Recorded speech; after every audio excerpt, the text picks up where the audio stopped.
This is fourth concept of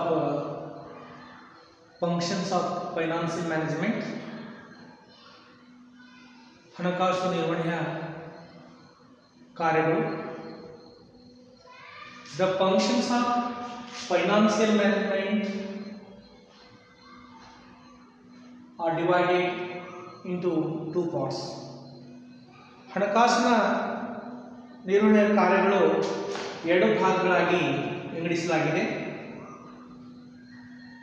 ಒಂದನೇದು managerial functions.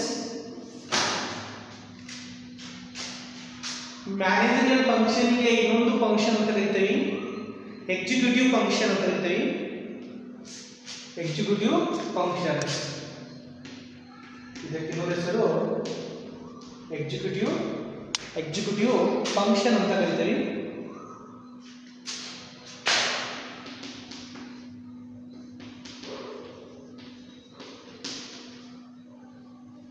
Managerial function are executive functions.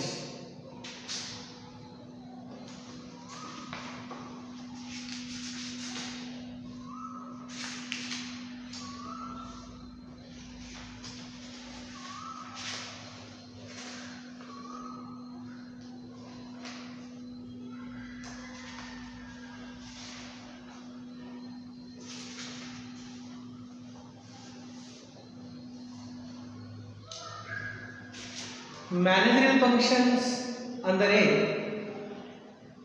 ಕಾರ್ಯನಿರ್ವಾಹಕರ ಕೆಲಸಗಳು. ಕಾರ್ಯನಿರ್ವಾಹಕರಂದರೆ ಒಂದು ಸಂಸ್ಥೆಯನ್ನು ಸರಿದಾರಿಯಲ್ಲಿ ತನ್ನ ಉದ್ದೇಶ, ತನ್ನ ಗುರಿ, ಆ ಗುರಿ ತಲುಪುವ ಕೆಲಸ ಮಾಡುವ ವ್ಯಕ್ತಿಗೆ ನಾವು ಇಲ್ಲಿ ಮ್ಯಾನೇಜರಿಯಲ್ ಅಥವಾ ಮ್ಯಾನೇಜರ್ ಅಂತ ಹೇಳ್ತೀವಿ ಅಥವಾ ಕಾರ್ಯನಿರ್ವಾಹಕ ಅಂತ ಕರಿತೀವಿ.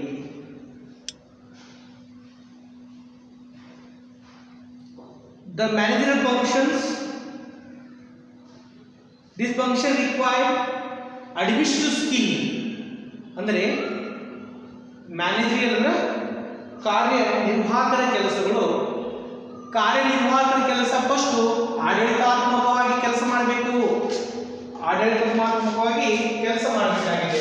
ಆಡಳಿತ ಮಂಡಳಿ ಇರುವ ಕೆಲಸಗಳು, ಆಡಳಿತಾತ್ಮಕ ಸ್ಕಿಲ್, ಕೌಶಲ್ಯಗಳು, ಅಡ್ಮಿನಿಸ್ಟ್ರೇಟಿವ್ ಸ್ಕಿಲ್ ಇನ್ ಪ್ಲಾನಿಂಗ್, ಯೋಜನೆಗಳು ಮಾಡೋದು, ಎಜುಕೇಶನ್, ಹಾಗೆ ವರ್ಕ್. ದೆನ್ ಆ ವರ್ಕ್ ಮಾಡಿದ ಕಾರ್ಯಗಳನ್ನು ಕಂಟ್ರೋಲ್ ರೂಪದಲ್ಲಿ, ಕಂಟ್ರೋಲ್ ಆಫ್ ಫೈನಾನ್ಸಿಯಲ್ ಆಕ್ಟಿವಿಟೀಸ್, ಹಣಕಾಸಿನ ಚಟುವಟಿಕೆಗಳು, ನಮ್ಮ ಕಂಪನಿಗೆ ಅಥವಾ ನಮ್ಮ ಉದ್ಯಮಿಗೆ ಎಷ್ಟು ಹಣ ಬೇಕಾಗಿದೆ, ಆ ಹಣ ಯಾವ ಡಿಪಾರ್ಟ್ಮೆಂಟ್ಗೆ ನಾವು ಇನ್ವೆಸ್ಟ್ ಮಾಡಬೇಕಾಗಿದೆ. ಸರಿ, ನಾವು ರಾ ಮಟೀರಿಯಲ್ ಎಷ್ಟು ಪರ್ಚೇಸ್ ಮಾಡಬೇಕು, how much purchasing of raw materials, how much purchasing of machinery, how much purchasing of manpower. ಈ 3 M's ಅನ್ನು ಮಿಕ್ಸ್ ಮಾಡಿ ಎಷ್ಟು ಔಟ್ಪುಟ್ ರೆಡಿ ಮಾಡ್ತೀರಿ, how much producing of the output, and afterwards how much product of the sale out, how much profit earning. ಇವೆಲ್ಲ plans ಒಳಗೆ ನಾವು ಇಲ್ಲಿ managerial function ಕಂಡುಕೊಳ್ತೀವಿ. The managerial functions include all those of important financial decision which require specified administrative skill. They are as follows. ಇಲ್ಲಿ ಮೊದಲನೇ point ಅಂದರೆ ಕಾರ್ಯನಿರ್ವಾಹಕನ ಕೆಲಸಗಳು. ಕಾರ್ಯನಿರ್ವಾಹಕನ ಕೆಲಸಗಳು ಆ ಸಂಸ್ಥೆಗೆ ಎಷ್ಟು ಹಣ ಬೇಕಾಗಿದೆ, ಎಷ್ಟು ಹಣ ಕೊಡಿಸಬೇಕು, ಮತ್ತು ಆ ಸಂಸ್ಥೆಯ ಆಡಳಿತಾತ್ಮಕ ಮತ್ತು ಕೌಶಲ್ಯಗಳು, ವರ್ಕ್ ಹೇಗೆ ಮಾಡಬೇಕು ಮತ್ತು ಅದನ್ನು ಹೇಗೆ ನಿಯಂತ್ರಣ ಮಾಡಬೇಕು, ಅದು ಫೈನಾನ್ಸಿಯಲ್ ಆಕ್ಟಿವಿಟೀಸ್. ಫೈನಾನ್ಸಿಯಲ್ ಆಕ್ಟಿವಿಟಿ ಅಂದಾಗ ಇಲ್ಲಿ ಫೈನಾನ್ಸ್ ಅಂದ್ರೆ ಕ್ಯಾಪಿಟಲ್ ಎಷ್ಟು ಇನ್ವೆಸ್ಟ್ ಮಾಡಬೇಕು, ಅದನ್ನು ಎಷ್ಟು ಯೂಸ್ ಮಾಡ್ಕೋಬೇಕು, ಅದರಿಂದ ಎಷ್ಟು ಲಾಭದಾಯಕ ಆಗುತ್ತೆ. These are plans availability, the first point of managerial functions. ಹಾಗಾದ್ರೆ ಮ್ಯಾನೇಜರಿಯಲ್ ಸ್ಕಿಲ್ ಯಾವುದು, ಮ್ಯಾನೇಜರಿಯಲ್ ಸ್ಕಿಲ್ ಅಂದ್ರೆ ಕೌಶಲ್ಯಗಳು ಯಾವುವು, what are the point of administrative skills. What is the point of administrative skills?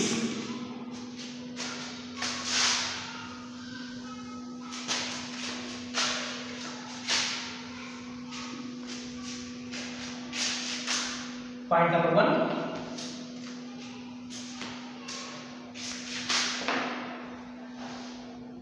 Fund requirement decision. Fund requirement decision. Fund requirement decision.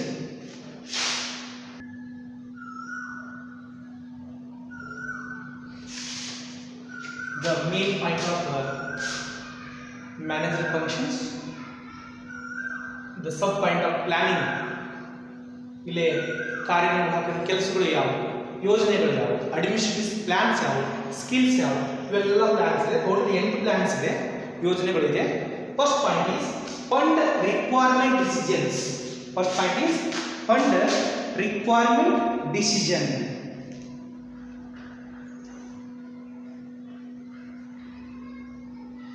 The primary function of financial management is to be estimate how much different types of funds required, either short term, either long term. The fund requirement decisions how much fund invested in your organization, business organization, either invest in short terms or long terms of funds. Which fund is selected, which fund is applicable from the business or project. The planning is first skill of managerial functions. ಎಷ್ಟು ಹಣ ಬೇಕು ಎಂಬುದರ ಬಗ್ಗೆ ತೀರ್ಮಾನ ಮಾಡಿಕೊಳ್ಳೋದು. ಒಂದನೇ plan ಪ್ರಕಾರ ಆ ಸಂಸ್ಥೆಗೆ ಎಷ್ಟು ಹಣ ಬೇಕು ಅಥವಾ ಆ ವ್ಯವಹಾರಿಕ ಉದ್ಯಮಿಗೆ ಎಷ್ಟು ಹಣವನ್ನು ತೊಡಗಿಸಬೇಕು. ಸರಿ, ಯಾವ ಥರ ಹಣ ತೊಡಗಿಸಬೇಕು, ಅಲ್ಪಾವಧಿ ಹಣ ತೊಡಗಿಸಬೇಕು ಅಥವಾ ದೀರ್ಘಾವಧಿ ಹಣವನ್ನು ತೊಡಗಿಸಬೇಕು, ಅದರಲ್ಲಿ ಯಾವುದು ಬೆಸ್ಟ್ ನಮ್ಮ ಕಂಪನಿಗೆ. ಅಲ್ಪಾವಧಿ ಹಣ ತಗೊಂಡ್ರೆ ಶಾರ್ಟ್ ಟೈಮ್ ಒಳಗೆ ಇಂಟ್ರೆಸ್ಟ್ ಎಷ್ಟು ಪೇ ಮಾಡಬೇಕು, ಎಷ್ಟು ದಿನೊಳಗೆ ನಾವು ಪೇ ಮಾಡಬೇಕು, ಶಾರ್ಟ್ ಟೈಮ್ ಆಗಿಂದ 1 year. Or long term funds use ಮಾಡಬೇಕು. ಹಾಗೆ ಲಾಂಗ್ ಟರ್ಮ್ ಫಂಡ್ಸ್ ಎಷ್ಟು ಇಂಟ್ರೆಸ್ಟು, ಎಷ್ಟು ಡಿವಿಡೆಂಡು, ಇವೆಲ್ಲ ಪ್ಲಾನ್ಸ್ ಮಾಡೋದು. First plan is fund requirement of decisions.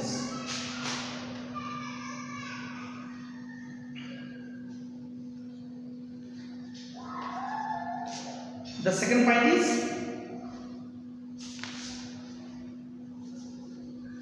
financing plan or financial planning.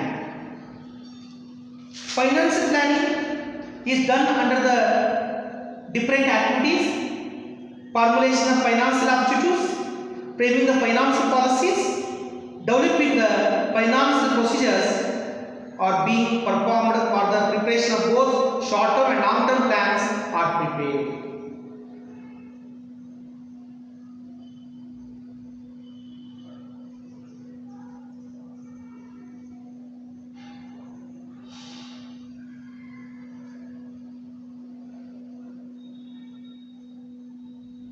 Financial planning.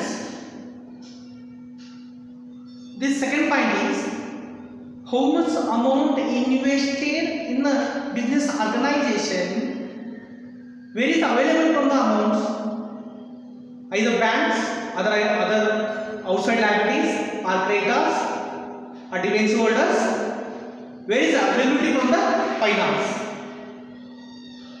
First is plan and formulation of the financial plans, formulation of the financial policies, or framing the financial objectives. Whatever may be, the company you choose for our best option is either short term fund or long term funds. ಇಲ್ಲಿ financial ನಾವು ಯೋಜನೆ ಮಾಡಬೇಕು, ಹಣಕಾಸಿನ ಯೋಜನೆ. ಸರಿ, ಹಣ ಎಷ್ಟು invest ಮಾಡಬೇಕು, ಒಂದು ಸಂಸ್ಥೆಗೆ ಎಷ್ಟು ಹಣ ಬೇಕಾಗಿದೆ. ಸರಿ, ಹಣ ತರಬೇಕಂದ್ರೆ ಇಲ್ಲಿ borrow fund R own fund, ಸ್ವಂತ ಹಣ ತರಬೇಕು, ಮಾಲೀಕರ ಮೊತ್ತ ಹಾಕಬೇಕು ಅಥವಾ ಔಟ್ಸೈಡಿಂದ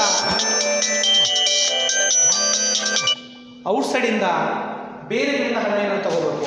ಸರ್ ಇವೆಲ್ಲ ಪ್ಲಾನ್ಸ್ಗಳು first formulation of policy, then framing of the financial objective, ಹಣಕಾಸಿನ ಉದ್ದೇಶಗಳು.